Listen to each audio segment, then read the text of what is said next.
Cooper is a multifaceted organization.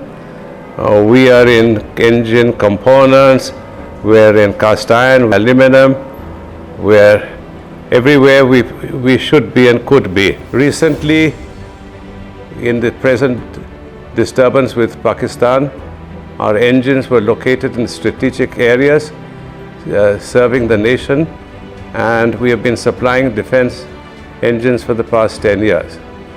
This is because of our workmanship and because of the inherent designs of Ricardo UK. We're proud of what we're doing. For the past 25 years or more, 50% of our production of engine components have gone to the United States, Europe, Japan, China, England, Finland, Germany, Spain, Italy, and wherever else you can think about.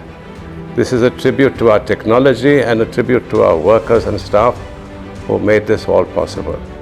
Our complete range of engines will now start progressively being exported to the United States, which means that Cooper will be a big name to play with in the export market in America.